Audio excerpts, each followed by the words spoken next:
Please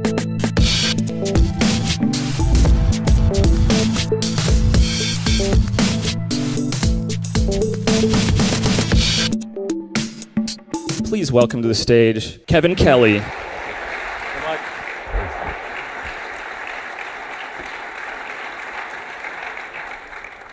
It's great, wonderful to be here. So fantastic to be speaking to people who are so much younger than me. Really. I think I'm the oldest person here. And it's really fantastic to have the opportunity. Thank you, Andes, for inviting me to talk about, actually, the directive I got was to be a little different, to do something different. So I'm going to talk a little bit about my own life and my own journey as an independent producer and creator. And that's sort of my logo up there. But what if you hear anybody talk about giving a presentation, the one thing they tell you that you should always do is that you should always tell no more than three things that people don't remember beyond the first three things. And that's really true. It's absolutely true. If you tell more than three things, you don't remember it. And so I'm going to tell you the 30 things.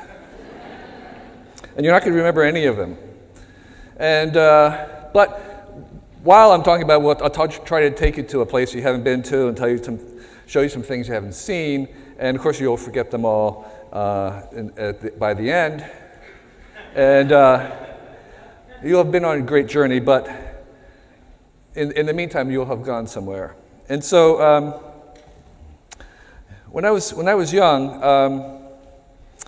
I found this book in the library, and it was called The Golden Book of Chemistry, and it told how you could do real chemistry experiments. And I set up a chemical laboratory in my basement with all that kind of equipment that you see up there. And it told you how to make chlorine. So you can make chlorine gas from bleach and toilet cleaner. And you can make clouds of it, and that's actually up there. And that's what I did. I had the only chemistry lab in America where I didn't make a bomb as a kid, but I made chlorine gas. And I found another book in the library called How to Make a Home Nature Museum, and I made a nature museum in my basement. I had kids in the local neighborhood contributing to it, and I made all these kinds of really cool stuff taken from the instructions about how to mount insects, how to preserve reptiles. One of the coolest ones was this thing about you take a caterpillar, you roll out the guts with a pencil, and then you take hot gas in its butthole and inflate it. I mean, how could you not like that as a 12-year-old kid, right? Really.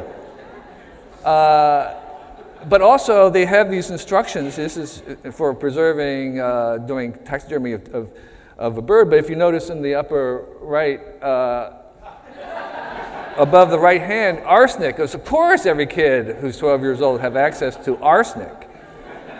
So I couldn't really figure out whether this was a book for kids or a book for adults. But I made a lot of stuff, and when I was in middle school, I made this thing in my room, which is a crude ripoff of the Salvador Dali painting. But unlike his painting, one of my clocks worked. There was actually a working clock, which is in the room, and I heard that one of my brothers went back, and 30, 40 years later, 45 years later, they're still there. They've left it. They haven't repainted it. So that was pretty cool. But I couldn't decide whether to be an art student or go to MIT in college, and so I skipped college, basically. I dropped out, and I backpacked around the world, and I just noticed the other day that there was a little prototype of my logo there that I painted on the back of my backpack in 1971, 72, and I started traveling, and I did the Appalachian Trail with two of my brothers, one of them who is visiting right here in the audience. But mostly I took the assignment to go to Asia and to start to photograph the unknown and the remarkable culture of Asia. And that's me. I'm not in the Pacific Northwest, I'm actually in the Kashmir Valley wearing a non-ironic plaid shirt. I have to say that of when you're traveling, you want to have lots of one thing or the other, and it's much better to have lots of time than money. And I'll come back to that later. But I took it upon myself to basically to photograph the disappearing cultures of Asia. That was my self-assignment. And here I am in Taiwan at a temple in my kind of an early selfie in a certain sense, taking a picture through a traffic mirror. And I wanted to show you a couple of the pictures that I took from that time, because what you'll see from these is that rather than just going to visit a different continent, I was actually visiting a different time. I was actually in a time machine, and I was transported back to medieval times and in the 15th century.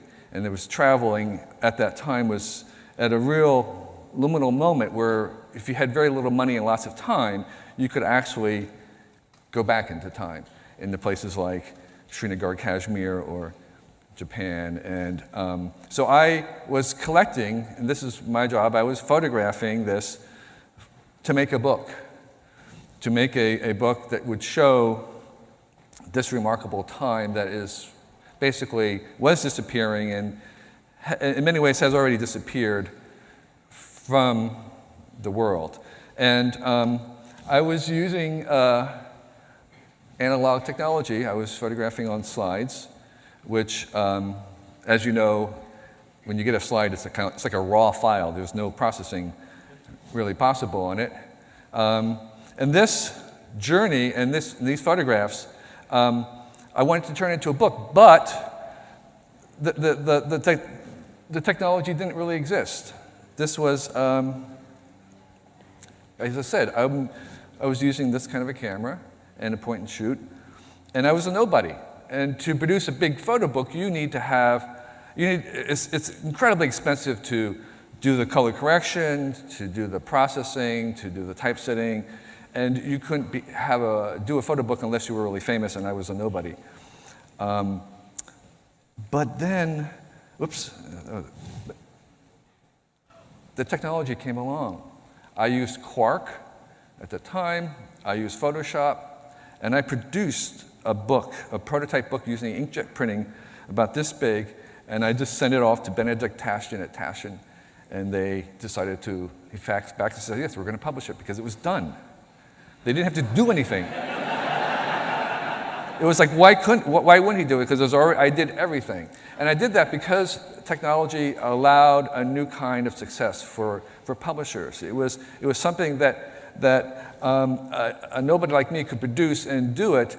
All the work that they would have done in the old way would have, probably $50,000 or $200,000 or more just to do the pre-pressing and everything required for so many pictures, because this book has 400-something images, and by the way, no words. So I want to talk a little bit more about this, but I continued to make stuff. So I was raising bees. I made beehives by hand. I made a house by hand, which entailed cutting down the big trees, oak trees, and turning them into those beams, doing brickwork by hand, moving field stones. I rode my bicycle across the U.S. I also started to work in a science lab, making a micro documentary. It's a microfilm of digestion. I continued to make stuff in my own home. That's a mini museum. Sometimes I'll make useful stuff like a bed, but mostly I make cool and useless stuff. Like a Lego wall, or this is a robot made from 5 years of discarded packaging material with my son. And so I kept making more stuff, and eventually started the Well, helped start the Well, which was the first public access to the internet using computers like this, and I helped start Wired magazine, and I edited that for the first generation. And now I've been making more things like Cool Tools. And Cool Tools, as Andy mentioned, is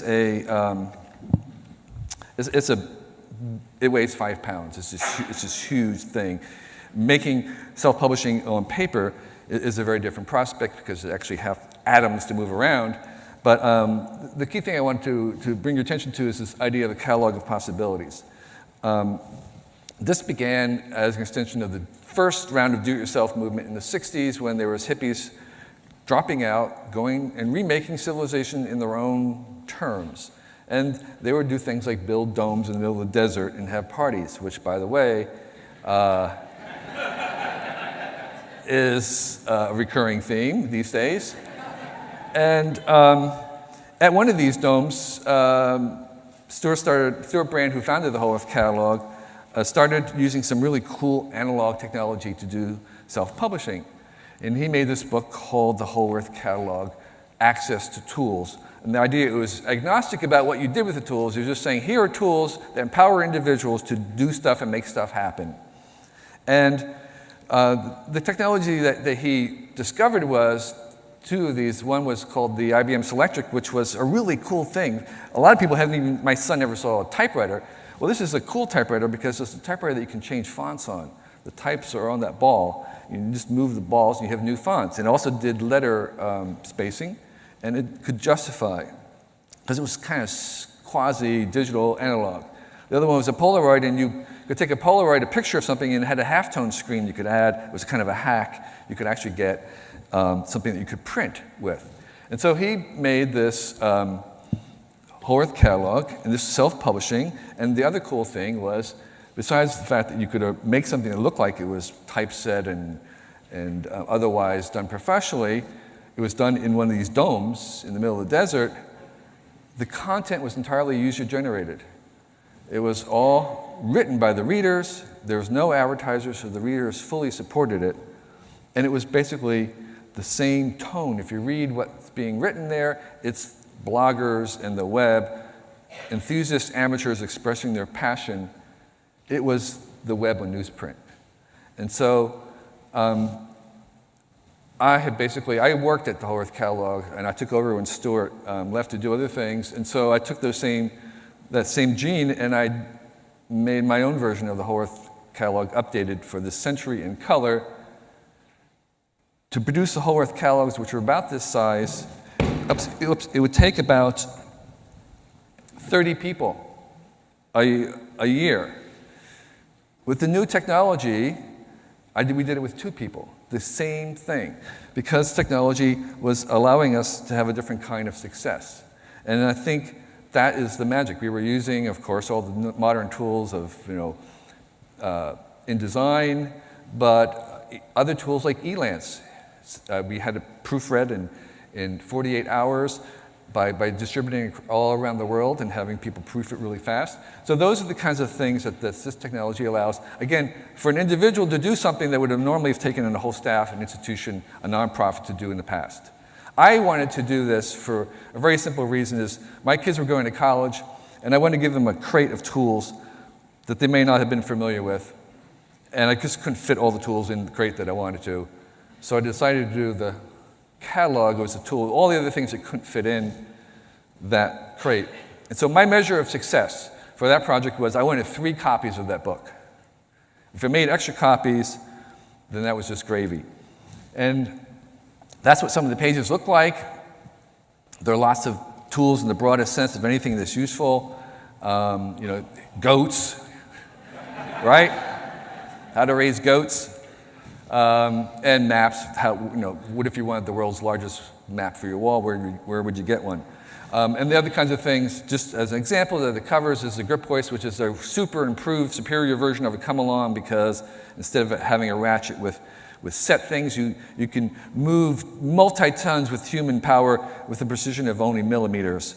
And that's a better come-along, or this microscope, which is a favorite. It's indestructible, non-electric. You can use it on people use it on boats, kindergartens, anywhere. It's a really good microscope that you almost can't destroy, and yet works really great. So those are the kinds of things that it covers, and this thing was self-published. I mostly catered to Amazon, so we got to number 15 on Amazon. I printed 42,000 copies. It was something that you could not have done without all these other technologies, even 10 years ago, 5 years ago. But technologies give us new possibilities. And what the catalog is about, it's not about people buying more stuff. I'm not interested in people buying all these tools. I just want you to know that they exist. they're a possibility, and the possibilities that are available to us are far greater than we are aware of. While that was self-published, I also publish through New York. I do mainstream publishing. So I'm on both sides. And the point about technology is that we're going to have other kinds of publishing besides Main Street publishing and self-publishing. We have unknown kinds of publishing, and that's what the technology is giving us. It's basically creating new ways to succeed. It's giving us new ways that we can actually optimize things. So, as an example, everyone wants to have large audiences. To my knowledge, Facebook is the first company in the world to have 1 billion customers. That is only one kind of success, and that's actually a very hard kind of success to imitate.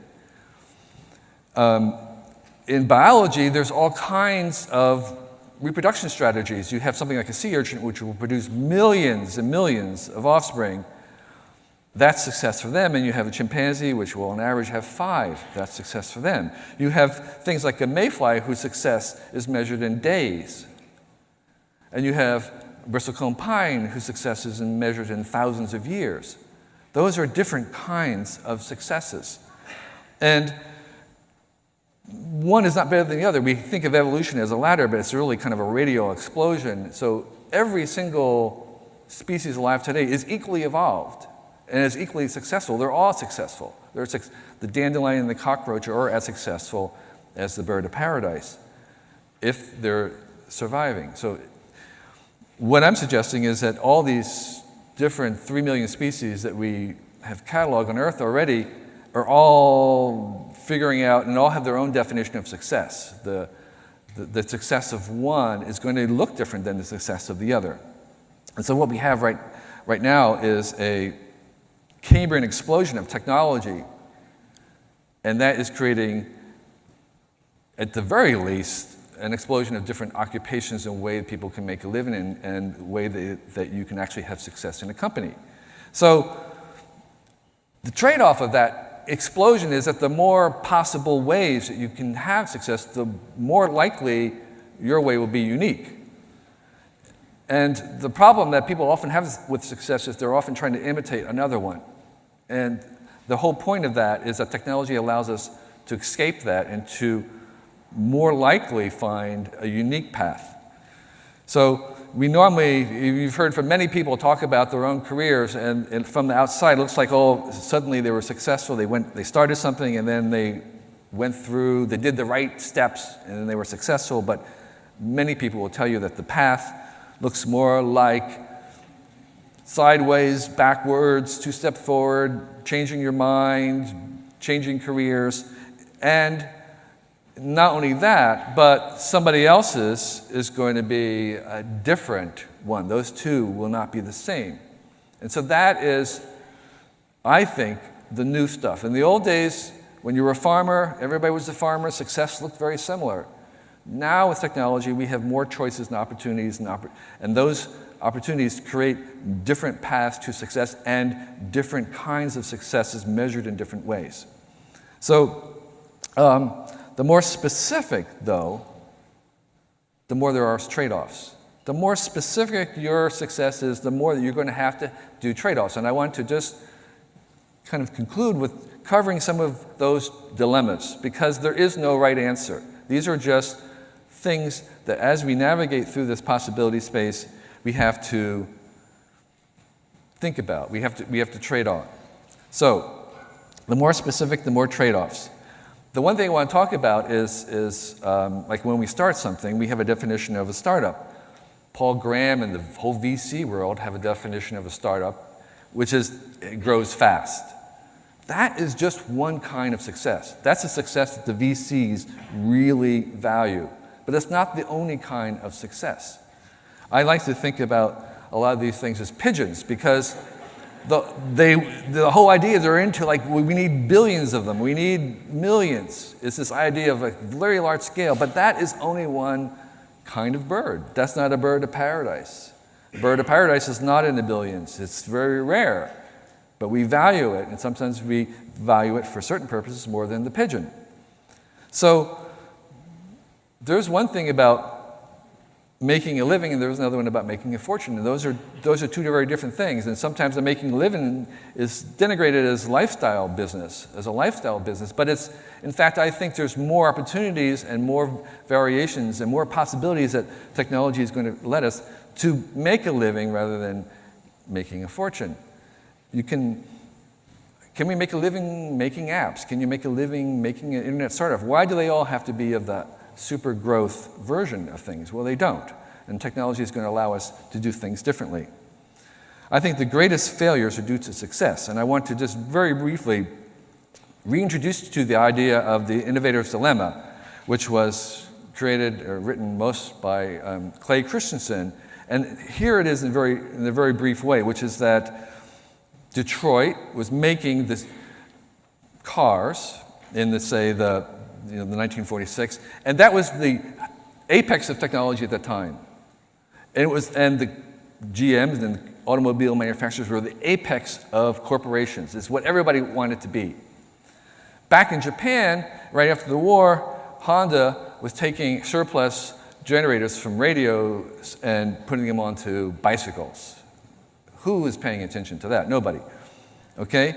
Well, then you roll ahead a couple decades, and you have the Cadillac, which is, again, the apex of technology in the world. It's the most complex thing. And the corporation itself, from GM, is what everybody wants to be. It's the apex of the organization. And Honda is making his first car, which is a toy. It looks like a golf cart. Okay? Who's paying attention? Nobody. Well, the whole point of this is that the successes come from the outside rather than from the successful already, because success in some ways binds your options. And so through relentless improvement, you had Honda winning because they eventually just developed a small gasoline engine, which is really what people eventually wanted. And so what that means is that when you're in the startup, when you're an individual, when you have very little resources, you are playing in the arena of the small motors or the dot matrix printer or software for hobbyists. You're playing in an area where there's very low margins, it's high risk, there is a very small unproven market. And who wants to be there? Nobody wants to do business there. That's a terrible place to do business.